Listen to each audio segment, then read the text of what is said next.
আল্লাহ দুনবী এসেছে মুমিন খুশিতে জুলুস করতেছে।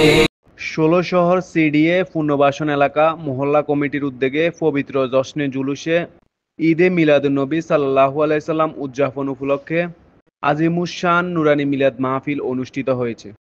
মাহফিলে প্রধান অতিথি হিসেবে আলোচনা করেন জামিয়া আহমদিয়া সুন্নিয়া কামিল মাদ্রাসার ফিকহ বিভাগের প্রভাষক ও জিয়সপুকুর জামে মসজিদের খতিব মুফতি মোহাম্মদ সলিমুল্লাহ রিজভী। সোনার রোজায় গম্বদে হাজারা শরীফে বেশুমার সালাত ও সালাম দরুদ শরীফ প্রেরণ করছি। বিশেষ করে স্মরণ করছি যে মাসে গৌসুস সাকালেন আব্দুল কাদের জিলানী রাদিয়াল্লাহু তাআলা আনহুর পবিত্র কোরসে পাক রয়েছে। আল্লাহ সুবহানাহু ওয়া তাআলা যারা উপস্থিত হয়েছেন, ইনশাআল্লাহ যারা উপস্থিত হবেন, সকলের প্রেজেন্টকে সকলের উপস্থিতিকে কাল হাশরের ময়দানে আমাদের নাজাতের উসিলা বানিয়ে দেন। সবাই বলেন আমিন। বেশি সময় নেব না, অল্প কিছুক্ষণে যা বলার দরকার আছে সেগুলো বলে আমি বিদায় নিয়ে যাব। পৃথিবীকে সাজানোর জন্য, একটি ক্লাসকে ফ্রুটফুল করার জন্য, একটি ক্লাসে কেমন আপনারা সকলে বুঝবেন, আমি সেদিকে ক্লাসে যাচ্ছি না, আপনারা কম বুঝবেন। এখানে অনেকে শ্রমিক আছেন না, আপনাদের একজন মাঝি আছে কিনা? মাঝি, কাজের মাঝি আছে কিনা? কাজের মাঝের কাজ কি? বিশেষ অতিথি হিসেবে আলোচনা করেন দারুস সুন্নাহ মডেল মাদ্রাসার প্রতিষ্ঠাতা মাওলানা হাফেজ কারি মোহাম্মদ আরিফ রায়হান কাদেরী।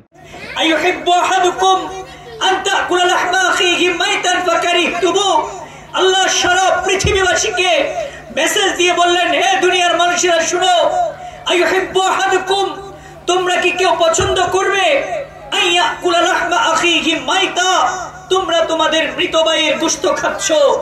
গীবত করা মানে মৃত ভাইয়ের গোশত খাওয়া। আল্লাহ বলেন আমি জানি ফাকারিহতুমু, এটাতে তোমরা অপছন্দ করবে, তোমরা কেউ মৃত ভাইয়ের গোশতকে খাওয়া পছন্দ করবে না। কাজেই এই আয়াতে গোটা পৃথিবীবাসীকে আল্লাহ বুঝাতে চেয়েছেন, হে দুনিয়ার মানুষেরা শুনো, তুমি যদি তোমার মৃত ভাইয়ের গোশত খেতে না চাও, তাহলে তোমাকে গীবত থেকে বাঁচিয়ে রাখো, পরনিন্দা থেকে বাঁচিয়ে রাখো, মানুষের পেছনে সমালোচনা করা থেকে বেঁচে থাকো। এটা আল্লাহর নির্দেশ এবং রাসূলুল্লাহ সাল্লাল্লাহু।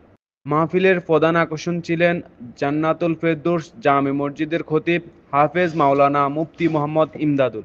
এতে আরও উপস্থিত ছিলেন ১৬ শহর সিডিএ পুনর্বাসন এলাকা মহল্লা কমিটির সভাপতি জনাব আলী আক্কাস, সহ-সভাপতি মোহাম্মদ মোর্শেদ আলম, আহ্বায়ক জমির উদ্দিন মজুমদার কমল, সমন্বয়ক মাহবুব আলম ও সমন্বয়ক আফসার হোসেন, রাকিব হোসেন, আরাফাত শিকদার হৃদয়, সাজ্জাদ হোসেন মানিক, আব্দুল হালিম রোবেল, এনাম, মুন্না, রায়হান সহ আরও অনেক।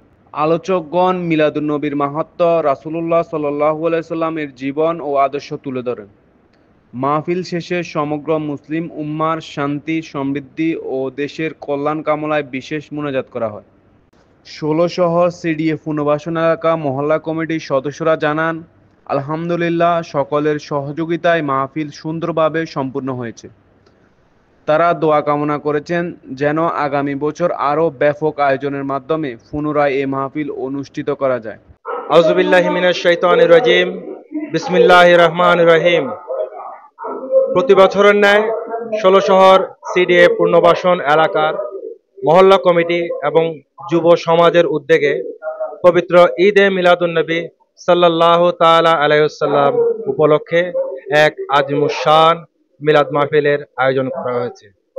উক্ত মিলাদ মাহফিলে দেশ বরেণ্য গোলাম একরামদের অত্যন্ত সুন্দর ইসলামিক আলোচনার মাধ্যমে সমাজের বিভিন্ন বিপথে পরিচালিত যুব সমাজকে সৎ পথে চলার যে প্রয়াস, যেভাবে চললে সমাজ সুন্দর থাকবে, যেভাবে চললে এই সমাজে মা বাবার প্রতি সন্তানদের যে ভূমিকা সেটা প্রতিষ্ঠিত হবে, বিভিন্ন কুরআন সুন্নাহর আলোকে এই বিষয়গুলো নিয়ে আজকে অত্যন্ত সুন্দর একটি মিলাদ মাহফিল সর্বস্তরের এলাকাবাসীর অত্যন্ত অক্লান্ত পরিশ্রম, আর্থিক, শারীরিক, মানসিক সহায়তার মাধ্যমে সুন্দরভাবে আমরা শেষ পর্যায়ে চলে এসে পেরেছি।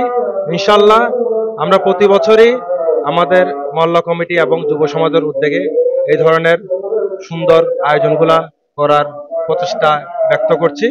সবাইকে ধন্যবাদ জানিয়ে আমি আমার বক্তব্য এখানেই শেষ করছি।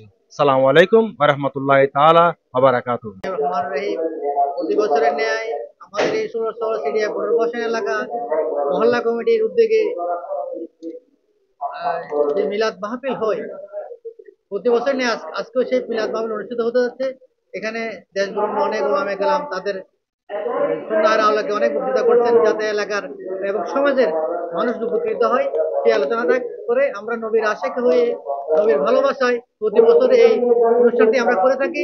আগামীতে যেন আমরা এটা ভালো করে করতে পারি, আল্লাহর কাছে, মহান আল্লাহর দরবারের কাছে আমরা শুকরিয়া আদায় করবো এবং তিনি যেন আমাদেরকে তৌফিক দেন আগামী বছর আরো বিশালভাবে আয়োজন করে আমার নবীর প্রতি আমাদের যে ভালোবাসা সেটা আমরা প্রকাশ করবো ইনশাআল্লাহ। আসসালামু আলাইকুম। Kafil Talukdar, MRK TV, Chittagong.